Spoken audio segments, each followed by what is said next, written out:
Radio Publique Africaine.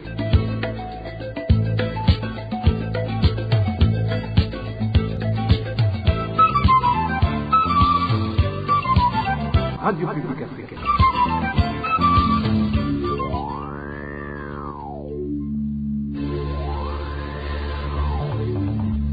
C'est le moment de suivre le journal parlé en français. C'est un plaisir de vous retrouver, mesdames et messieurs, à ce rendez-vous d'actualité de la RPA, dont voici le sommaire.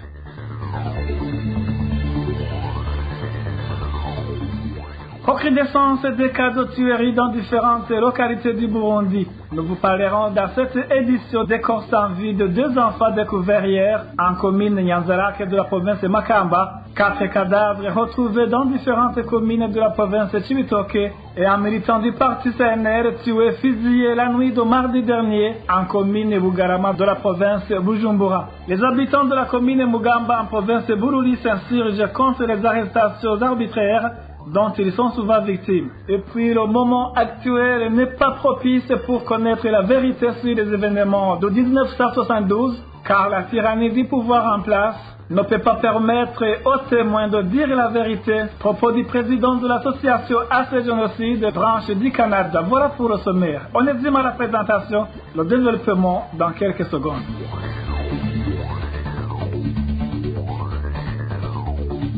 Sécurité d'abord. 2 corps sans vie de 2 enfants d'un âge compris entre 7 et 13 ans ont été découverts hier tout près de l'hôtel East Africa situé en commune Nyanzarake de la province de Makamba.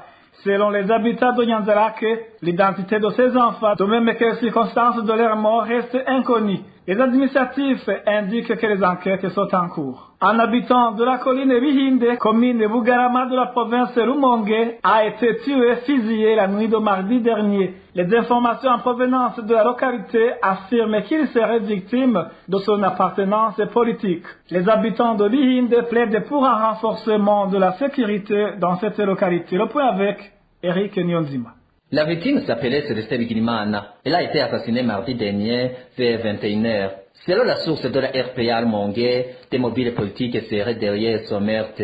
Un enseignant de la colline Buhinde, commune Bugarama de la province de Rumonge, a été tué fusillé chez lui la nuit du mardi. Il est victime de son appartenance politique car, auparavant, il était militant du parti CNDD-FDD avant d'intégrer le parti CNR d'Agatogwasa. Même si les enquêtes n'ont pas encore abouti, les habitants de la place soupçonnent les Imbonerakure demandent aux administratifs de procéder urgemment au désarmement de cette jeunesse affiliée au parti au pouvoir avant que la situation ne dégénère. Le gouvernement doit immédiatement désarmer la population civile. Nous avons été témoins de la distribution de ces armes aux Imbonerakure. Donc, il faut qu'ils les retirent car ce sont ces mêmes armes que ces jeunes utilisent pour commettre des forfaits. Célestin Gilmana, enseigné à l'Ecofo Bambo, marié, il laisse une veuve et 4 enfants. Eh bien, merci Eric Nyonzima. Parlons sécurité toujours. Augmentation de cadavres retrouvés ces derniers jours du sang dans différentes communes de la province de Cibitoke. Ce jeudi encore, un homme a été découvert en commune de Buganda, au bord de la rivière Rusizi. C'est un 3e cadavre retrouvé en 3 jours seulement dans cette province. Les natifs de cette localité sont inquiétés par cette allure de tuerie dans cette province. Le point avec Eroge Kwizera. La victime était un homme âgé de grande taille. Son cadavre a été découvert dans une mare dans laquelle les gens de la localité vont pêcher depuis longtemps. C'était flaque d'eau qui se trouve à quelques mètres de la rivière Rusizi, porte le nom de Mirango. Selon des sources sur place, la partie supérieure de la victime était immergée. La personne n'a pas été identifiée. Il a reçu un coup de massue sur la tête. Le corps sans vie était renversé. La tête à l'intérieur de l'eau, alors que le reste du corps était visible à la surface. Seulement, il n'a pas été identifié, peut-être parce que le corps était déjà en décomposition, ce qui a rendu le visage méconnaissable. La population de la localité est perplexe, surtout que la zone dans laquelle a été découvert son corps est militarisée. militarisés. Ce sont les militaires en patrouille qui ont vu en premier son corps. Jour et nuit, ils grouillent dans cette zone. Les pêcheurs ont aussi vu son corps. On ne saurait pas dire si le corps a été déposé à cet endroit ou si la victime a été tuée sur place. Mais c'est incompréhensible vu que les militaires sont omniprésents dans la zone. Qui oserait s'y aventurer? Pour le moment, les natifs s'inquiètent. Et pour cause, ils trouvent que les provinces se transforment petit à petit en cimetières, vu qu'ils ne se passent pas un jour sans qu'il y ait une telle découverte macabre. En tant que natif, ce qui se passe dans notre province nous inquiète. Ça fait peur. Je dirais même que c'est une malédiction à voir le rythme auquel l'on retrouve les cadavres. À elle seule, la province de Cibitoke dépasse les autres provinces par le nombre des cadavres qu'on y découvre. Cibitoke est devenu un cimetière.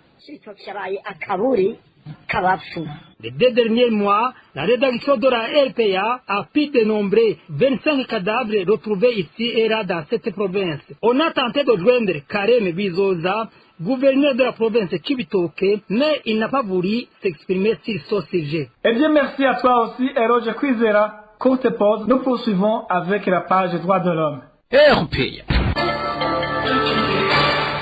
Arrestation ce jeudi au centre-ville de Bujumbura d'un jeune homme du quartier Kinanira 1 de la zone Musaga par les agents du service national de renseignement. Jusqu'à présent, personne ne connaît son lien de détention. Kwizera Thierry venait d'être libéré par la grâce présidentielle. Sa famille demande d'être informée sur le motif et le lieu de son incarcération. Les détails avec Francine Mahoro.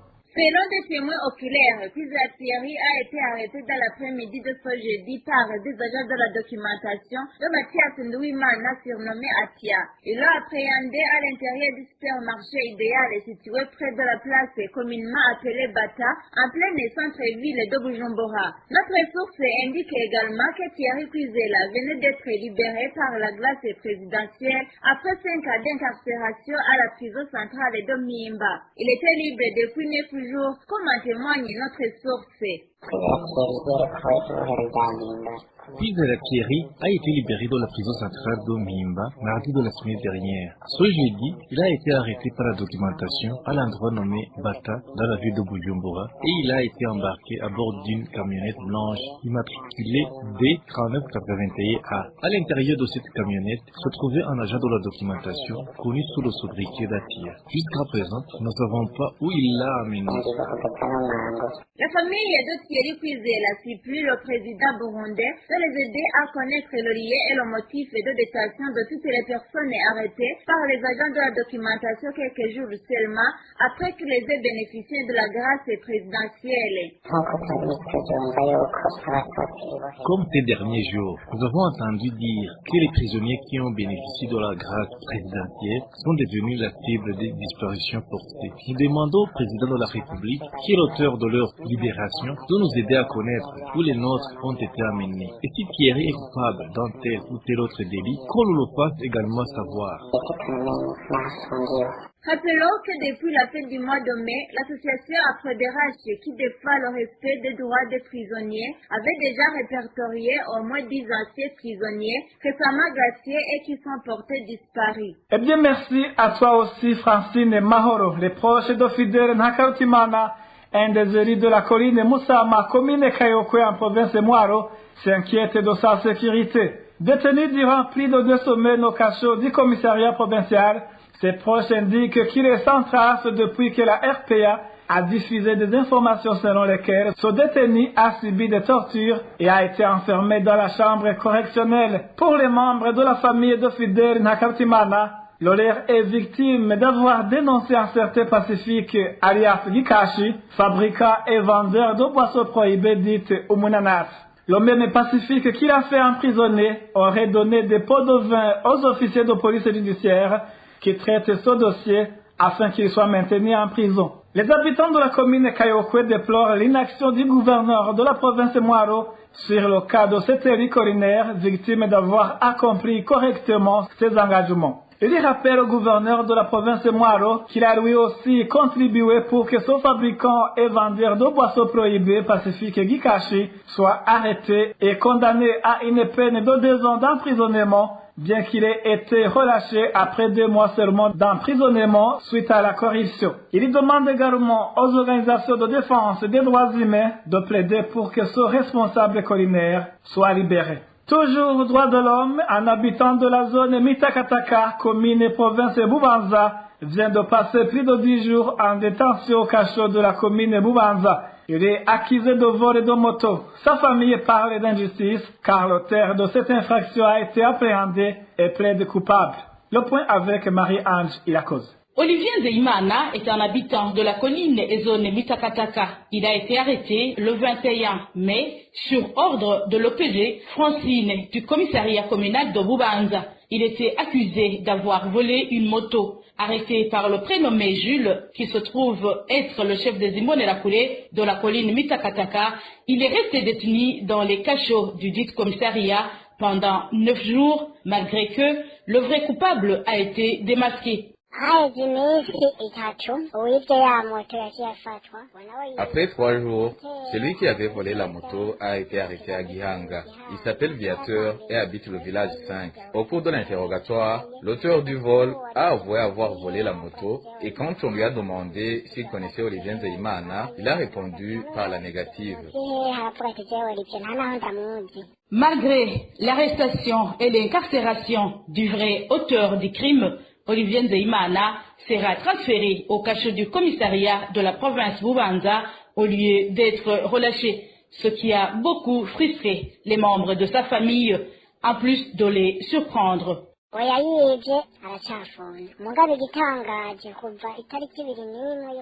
Celui qui a volé la moto est toujours incarcéré, mais ce qui est étonnant, c'est que depuis le 21 mai, Olivier Nzeimana n'a jamais été mis sous interrogatoire. Ce qui nous chagrine le plus, c'est que le 31 mai, il a été transféré au cachot du commissariat provincial sans dossier, alors qu'il devrait avoir été relâché dès le jour de capture de celui qui a volé la moto. La famille d'Olivier Nzeimana demande que le leur soit libéré sans condition car, selon eux, il est victime d'une injustice. Merci à toi aussi Marie-Ange Ilakoze, un Imbonerakure qui fait la pluie et le bon temps en zone Igenda, commune Mugongomanga, province de Bujumbura, menace et persécute la population comme bon lui semble. Les habitants de la zone Igenda demandent l'intervention des agents de l'ordre et des administratifs pour redresser. Daniel Claire Ilakoumva pour les détails. C'est Imbonerakure qui menace les habitants de la zone Igenda, commune Mugongomanga de la province de Bujumbura et connue sous le nom d'Omanyoni. Les habitants d'Igenda indiquent que cette Imbonerakure leur extorque de l'argent en plus de les malmener. Ils passent à tabac sans raison les gens qui trouvent dans les cabarets en train d'étrancher leur soif. Ils s'arrogent même le droit de procéder à la vérification des identités des gens alors que ce travail est uniquement réservé à la police. Il va jusqu'à taxer les motards sur les parkings. Et pour avoir le droit de prester, chaque moto lui verse un montant de 10 000 francs pour qu'il ne leur retire pas les documents. Et tout ça se fait au vu et au su des administratifs et des policiers. C'est vraiment insensé. Les habitants de la zone Igenda demandent que ces menaces faites par cette Imbonerakure du nom de Manyoni cessent. Nous n'avons pu joindre Consolat Ndaïsava, administrateur de la commune Mugongomanga, pour plus d'éclaircissements. Parlons justice à présent. Il est libre depuis ce jeudi. Et Cedeo Hatungimana, cet employé de l'Institut national de santé publique qui avait été arrêté lundi, accusé d'avoir attenté à la vie d'une collègue en lui offrant l'eau minérale empoisonnée. Mais il n'y a eu aucune preuve d'empoisonnement de cette eau. Courte pause, nous poursuivons avec la page politique. Même si la vérité sur les événements de 1972 étant attendue par la population burundaise, actuellement le moment n'est pas propice car la tyrannie du pouvoir en place ne peut pas permettre aux témoins de dire la vérité. Propos du président de l'association AC Génocide des branches du Canada. Emmanuel Nkurunziza indique également que les conférences menées par le pouvoir CNDD-FDD ne visent qu'à détourner l'attention de l'opinion burundaise et occulter les crimes que ce régime a commis depuis son arrivée au pouvoir. Suivez Emmanuel Nkurunziza. Je ne pense pas que ce soit important de procéder à cet examen de la crise de 1972. D'abord parce que le climat qui règne au Burundi, avec les exactions de toutes sortes des milices Imbonerakure loyales au pouvoir CNDD-FDD, avec le tas d'impunité qui s'accumule au fil des années, non seulement à partir de 2015, mais aussi à partir de l'arrivée au pouvoir du CNDD-FDD.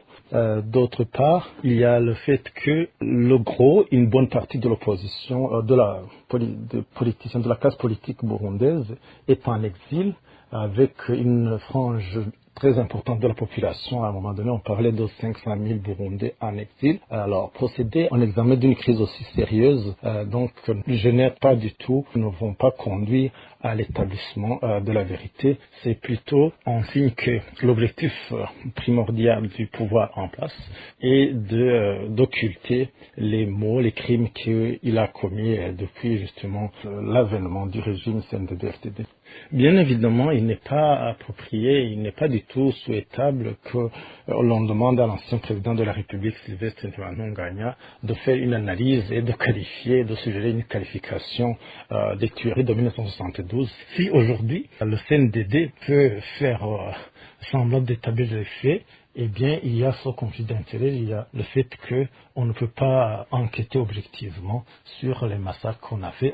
Selon Emmanuel Nkurunziza, au lieu de faire justice aux familles des victimes, ce régime du CNDD-FDD est en train de soutenir l'impunité et biaiser la vérité sur tous les crimes qui ont endeuillé le Burundi. Encore une fois, Emmanuel Nkurunziza.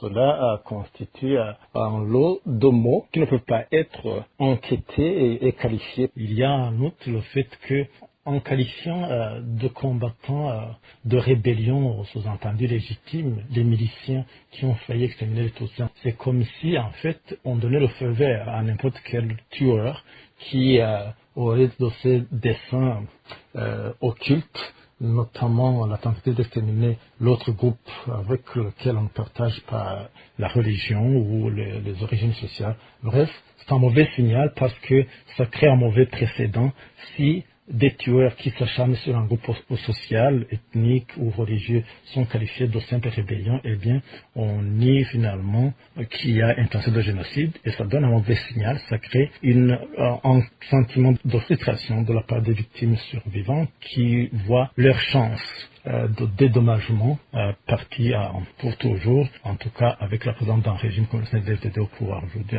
au Burundi, on ne peut pas espérer une quelconque forme de justice. C'est cela la crainte principale, c'est cela la conséquence fâcheuse qui risque donc de découler de ces actes posés par le pouvoir. Emmanuel Nkurunziza, président de l'association AC Génocide, branche du Canada. Les prévisions de l'apport budgétaire des minéraux ont été réduites parce qu'il y avait des informations erronées au début de l'exploitation minière. C'est l'explication que donne le ministre des Finances. Mais certains députés ne sont pas convaincus. Emile Nibasumba. Le député Pamphile Malaika a demandé la destination des fonds prévus chaque année en provenance du secteur minier. Depuis 2018, le budget général de l'État proposé était estimé à 7 milliards 557 millions de francs. Ce budget est resté inchangé pour l'année 2018-2019, 2019-2020 ainsi que l'année 2020-2021. Mais actuellement, au lieu de s'élever, les prévisions montrent que le budget va diminuer de 59,9%. Ce qui me paraît incompréhensible, c'est qu'au milieu de l'année, c'est-à-dire en date du 2 décembre 2019, dans une réunion organisée en province d'Ongodi par le président de la République, il a dit que ce secteur a déjà fait entrer dans les caisses de l'État 74 millions de dollars. Et il a dit qu'à Rugadi, ils avaient fait entrer 12 millions. Donc l'addition de ces montants donne à peu près 150 millions de dollars. Mais la prévision pour l'année suivante est restée toujours les 7 milliards 557 millions. Où va donc l'argent qui reste? Le ministre des Finances, Domitien Ndihokubwayo, a évoqué la rotation des fonds.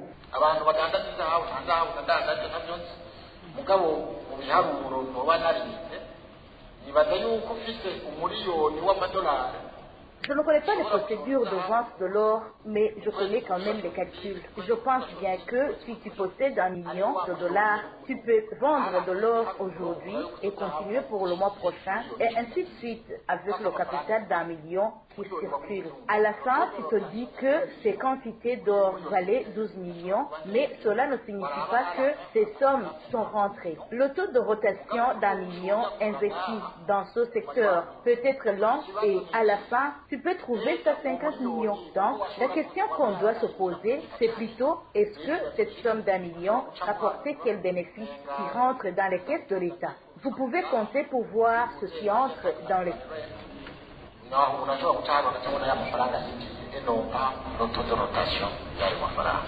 Le député Pamphile Malaika ne semblait pas non plus comprendre pourquoi les prévisions de ces fonds en provenance des mines ont diminué.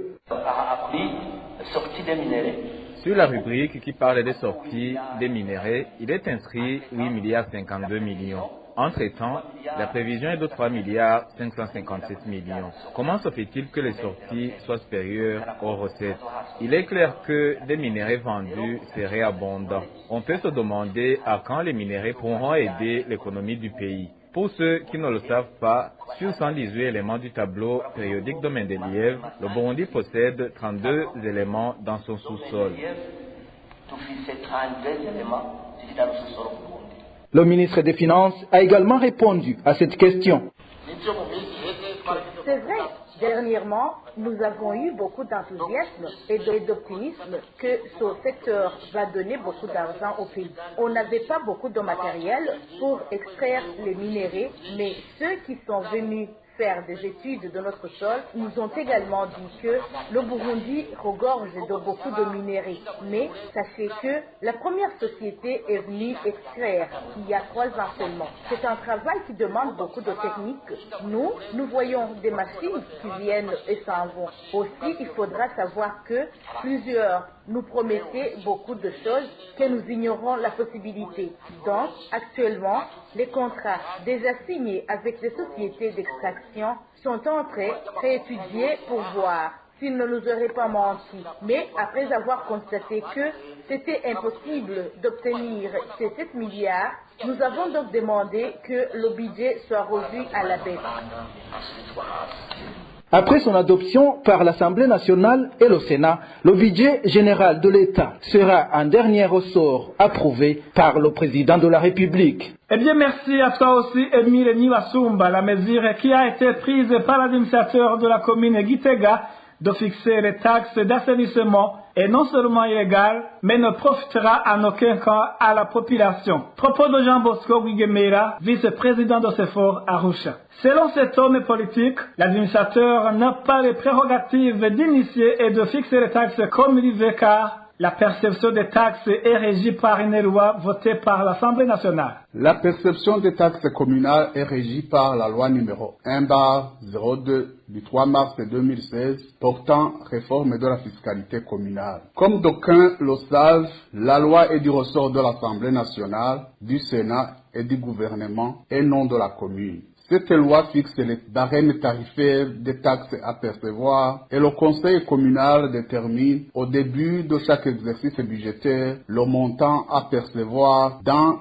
les limites fixées par la loi, c'est-à-dire un montant de la marge fixée selon les domaines d'activité. En dehors de cette procédure, l'administrateur ne peut que reconduire les montants de l'exercice budgétaire précédent. Or, ce qui est observé actuellement et plus particulièrement dans la commune de Gitega est que les taxes ne se conforment pas à la loi en vigueur. La procédure n'est pas respectée et les barèmes tarifaires dépendent du bon vouloir de l'administrateur communal. Cela n'est qu'un abus de plus après une revue à la hausse exorbitante des taxes sur les denrées alimentaires. C'est aussi une mesure qui se prend dans le désordre, ne respectant aucune norme à la matière et ne tenant pas compte de la misère de la population. Une mesure qui ne profite pas aux contribuables, car y a-t-il réellement des dispositions concrètes prises pour garantir la salubrité du territoire communal? Le tableau de redevances est forfaitaire et arbitraire. La présence en grand nombre des autorités burundaises dans le secteur du commerce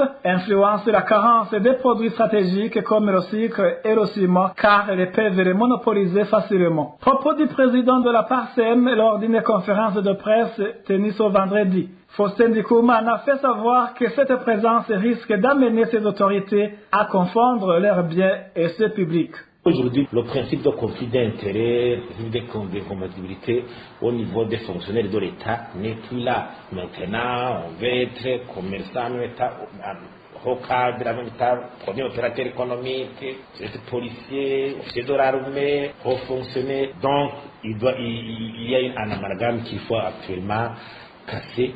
Et sinon, cette situation va compliquer les choses, surtout que si on est en même temps opérateur économique, on profite d'une position stratégique, il n'y a plus de concurrence, ça va ouvrir même la porte aux corrupteurs et à la corruption, parce qu'à ce niveau même, il y a un risque à ce que les hauts cadres du canton des activités économiques, qui font des affaires, risquent de faire bénéficier les marchés publics à leurs entreprises, ou bien même les intérêts de l'État vont disparaître progressivement. Donc en ce cas, on se dira, on se posera la question qui sera fonctionnaire de l'État pour l'intérêt général de l'État et des citoyens. Pour ce qui est de la problématique du sucre, le président de la PARSEM conseille au gouvernement de permettre aux privés de concurrencer la Sosimo. Encore une fois, Faustin Ndikoumana. Dans ces jours-ci, on observe une pénurie de produits stratégiques comme le sucre, le ciment, dans une moindre mesure les produits baroudis. Mais pour le sucre, l'analyse qu'on fait de cette situation, c'est que d'abord, au niveau de la production du sucre, Sosimo se targue toujours de disponibiliser une production suffisante si elle analyse la demande au niveau local, au niveau intérieur. Et aussi, Sosimo avait bénéficié d'un monopole de pouvoir importer le sucre pour combler le déficit qu'il advenait qui constate un déficit de production dans ces usines. Donc au niveau de la production, Sosimo avait eu toute l'attitude de pouvoir disponibiliser le sucre sur le marché. Et là où le bas blesse, c'est que le gouvernement aussi a accepté ce monopole. Si le gouvernement accepte un monopole au niveau du commerce, au niveau de la production d'un bien service, il faut que le bénéficiaire de ce monopole disponibilise des services, très bons services, disponibilise la production suffisante. Sinon, il faut ouvrir ce commerce ou cette production à la concurrence de tout le monde.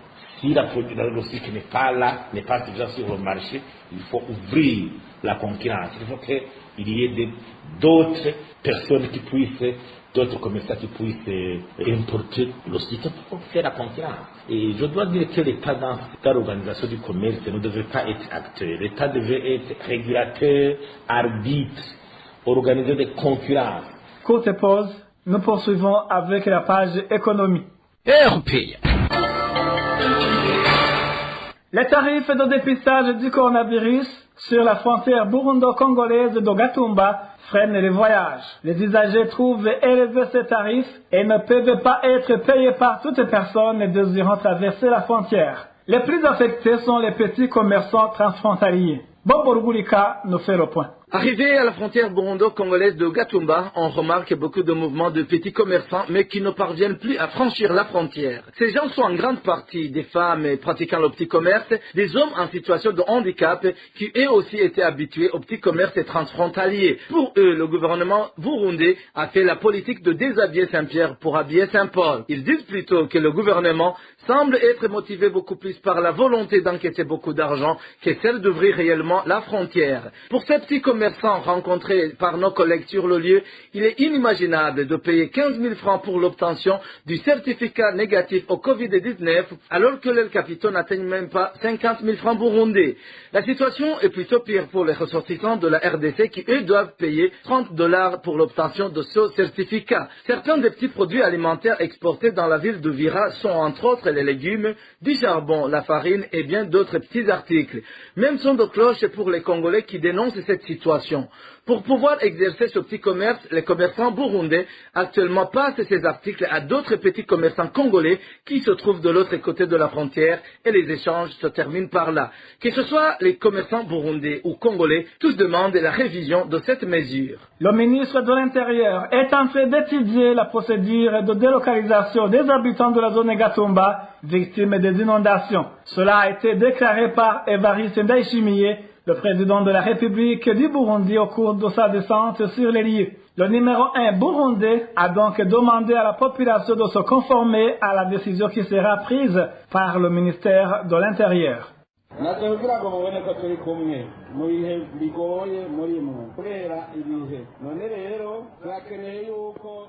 Je suis ici pour vous réconforter durant ces moments difficiles causés par le changement climatique. C'est une période durant laquelle on doit s'entraider. Au sein du gouvernement, nous avons collecté des vivres qui vont vous aider provisoirement en attendant que la situation s'améliore. C'est pourquoi nous sommes ici. Sachez que vous n'êtes pas seul. Qu'est-ce qu'il faut donc faire pour éviter de telles situations? C'est dans ce cadre que le ministère ayant l'intérieur dans ses attributions cherche une solution à cela. Vous, habitants de Gatumba, si par exemple on vous demande de quitter Gatumba et que la localité soit réservée pour l'agriculture, je suis sûr que vous n'accepteriez pas, n'est-ce pas? Excusez-moi, pourtant vous êtes victime de ces inondations presque chaque année. Apprenons donc à faire face à cette réalité. Si vous dites nous n'allons pas quitter, construisez donc des maisons qui résistent à ces inondations et ainsi éviter ces déplacements de chaque année. Le ministère de l'Intérieur est en train de chercher une solution durable afin de vous trouver des logements durables. Chaque Burundais a droit à un logement.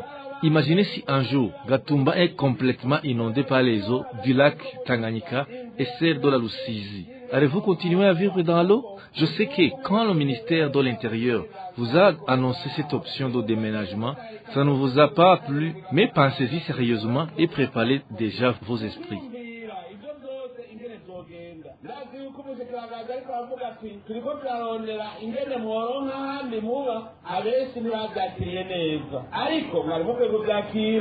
Eh bien, merci mesdames et messieurs, c'est ainsi que prend fin cette édition. Merci de nous avoir prêté oreille attentive.